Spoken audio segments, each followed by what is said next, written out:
Hello dear students, आज एक बहुत ही बेहतरीन जो ग्राफ है उसके मदद से आपके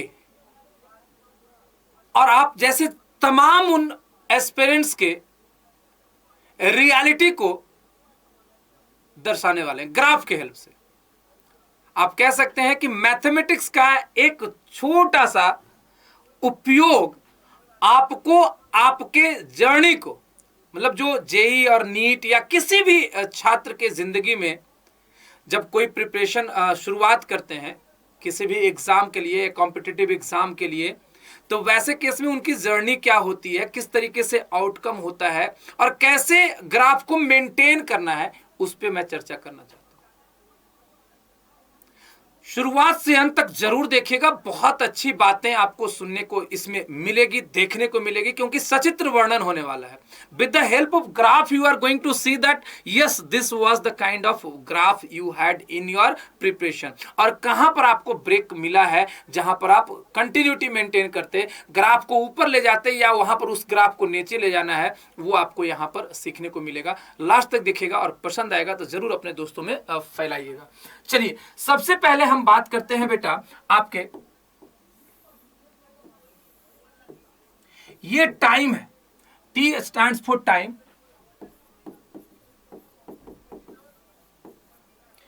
एंड मोटिवेशन या एंथुसियाज्म, E स्टैंड फॉर इंतो। ठीक है, अब ये E है।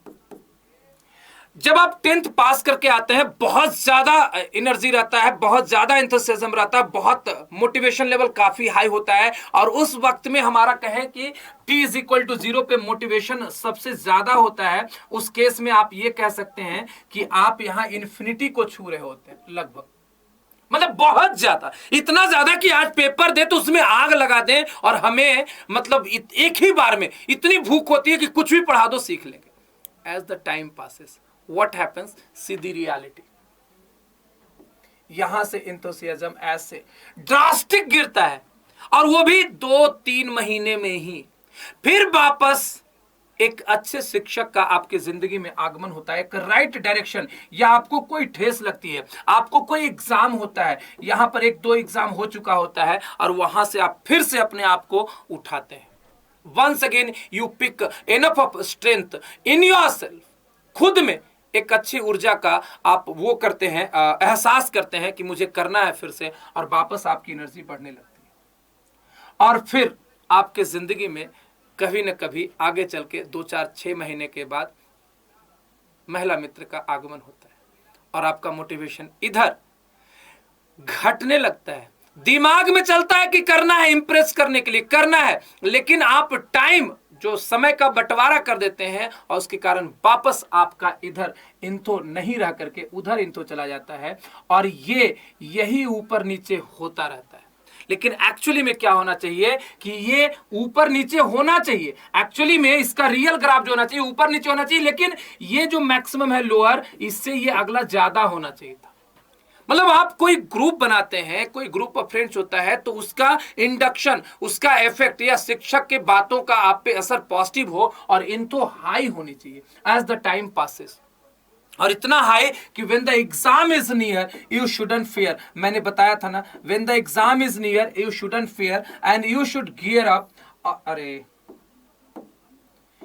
आप इसको इस तरीके से आगे बढ़ा सकते हैं, सॉरी ये टी नहीं होगा, ये एक्स नहीं होगा, टी होगा, और ये आपका ग्राफ जो है एग्जाम के समय में, सपोज करो यहां पर exam, time of exam, t is equal to exam time, तो कहीं ना कहीं e is a function of t, इंतो, और मतलब जो भी है इंतो या आपका अलग अलग टाइम पे सेम इंतो हो सकता है, टाइम के अनुसार वो घट सकता है, तो टाइम के अनुसार आपका इंतो बढ़ना घटना कोई बात नहीं है, लेकिन वापस जो हो ना वो बहुत नीचे नहीं आना चाहिए, ऊपर रहना चाहिए, और वो एक मिनिमम लेवल होता है, वो एक मिनिमम लेवल होता है जहां के बाद आपको अपने आप को वापस नहीं ला सकते, तो उस मिनिमम लेवल को, ये जो E0 है, इसको क्रॉस नहीं करना है। We have to maintain at least that amount of enthusiasm in ourself during the course of preparation, during the journey of preparation, that you should not cross this limit. This is the bar you have to set. All right, now moving on to the next part. Next part में हम बताते हैं आपको कि आपका जो productivity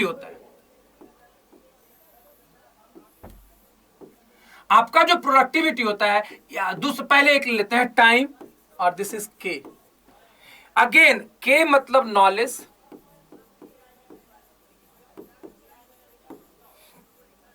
और T मतलब टाइम. देखो बेटा, लास्ट तक सुनना, बहुत अच्छे आपको मतलब ग्राफ के जरिए आपको सीखने को मिलेगा कि क्या होता है. के is knowledge is a function of time. Time के साथ ये आपको बदलेगा, बढ़ भी सकता है, घट भी सकता है, ये आप भी समझते हैं. अगर हम नहीं अक्वायर करेंगे नॉलेज, हम नहीं पढ़ेंगे, हम कंटिन्यूअसली एफर्ट नहीं डालेंगे, तो हमारा नॉलेज घटेगा.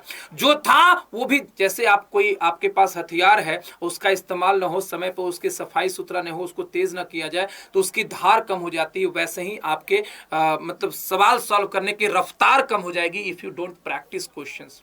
अगर आपको रिवीजन नहीं करेंगे तो आपसे दिमाग से स्लिप होगा ही होगा. ये है और ये होता रहेगा. तो वैसे केस में knowledge is a function of time, और यहां पर शुरुआत में आपका नॉलेज धीरे, यहां पर t इज इक्वल टू 0 पे बहुत कम नॉलेज, ऐसा नहीं कि होगा नहीं, बहुत कम नॉलेज होगा as it is required for. We are comparing, इस जगह पे हम मान रहे हैं कि जेई मेन के आधार से, उसका आधार लेके चल रहे हैं, जेई एडवांस के आधार से उस तरीके से लेके चल रहे हैं. तो यहां पर आपका कम रहेगा और धीरे धीरे बहुत धीरे धीरे बढ़ता है, और उसके बाद यहां पर तेजी से बढ़ना शुरू होता है. 11 तक तो आपको यहां पर मोटिवेशन वही आपको बांध के रखेगा.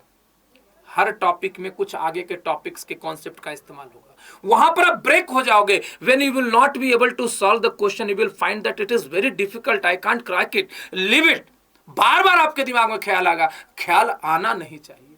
वजह है कि आप इस ग्राफ का अंत देखो, उस ग्राफ के अंत से आपको मोटिवेशन मिलेगा. और ये जो कह रहे हैं, ये अपने अनुभवों का, इतने वर्षों के अनुभवों का, बच्चों के साथ का वो निचोड़ आपके सामने है.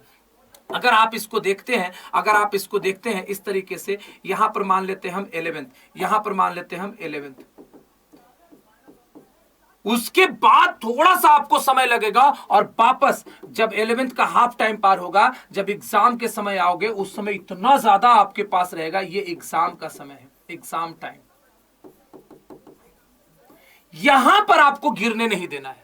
किसी का ग्राफ क्या होने लगता है, किसी बच्चे का ग्राफ वो पहले से पढ़ के आए, उन बच्चों में क्या दिक्कत होती है कि वो बच्चे यहां से पढ़ के आए और वो सोचते हैं, खास तौर पे ड्रॉपर की अगर बात करो, ये 11th हटा दें, ड्रॉपर की बात करें तो उनका और लेवल ऊपर रहता है, कुछ कारण बस वो नहीं दे पाते, और वही सोच के वो पढ़ाई नहीं करते कि हमें तो ये पढ़ा हुआ. उनका समय निरंतर डे बाय डे लूज करते जाते हैं, और वो टॉपिक से दूर होते जाते हैं. तो उनका यहां से होने के बाद सडन उनका उल्टा चलता है, ऐसे बढ़ गए, यहां थे, जल्दी से पढ़ने लगे, आगे बढ़ गए, और उसके बाद जो सडन चेंज. क्यों?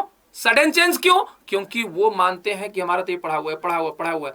शुरुआत में वो जोश से दिए, क्योंकि वो अभी तुरंत धक्का खाए, तुरंत मुंह की कहानी पड़ी थी, एग्जाम दिया था, नहीं हुआ था, जोश था, पहले से पढ़ा हुआ है, फिर 1 महीना 1.5 महीना बहुत अच्छा किए, यहां थे, यहां से यहां चले गए, और उसके बाद उनके दिमाग में आता है, अरे इस एग्जाम में तो मैंने अच्छा किया, क्योंकि पहले बेसिक का टेस्ट होता है और वैसे करके पार्ट वाइज टेस्ट होता है, उस टेस्ट में वो अच्छा कर जाते हैं, वो मोटिवेशन इतना ज्यादा उन पे हावी हो जाता है, उनको लगता है मैं तो इस बार कमाल करके ही रखूंगा, और वो उसके बाद नीचे गिरने लगते हैं. नीचे ये जो मिनिमम 11th का होता है ना, उससे भी नीचे गिर जाते हैं, और फिर पिक करते करते भी उतना भी नहीं बचता जो यहाँ तक हो जाते हैं. ये मैं बता रहा हूं बहुत लोगों का, और ये कभी किसी बच्चे के पास नहीं होना चाहिए. ड्रॉपर का बहुत बड़ा सत्य है, बिटर ट्रूथ.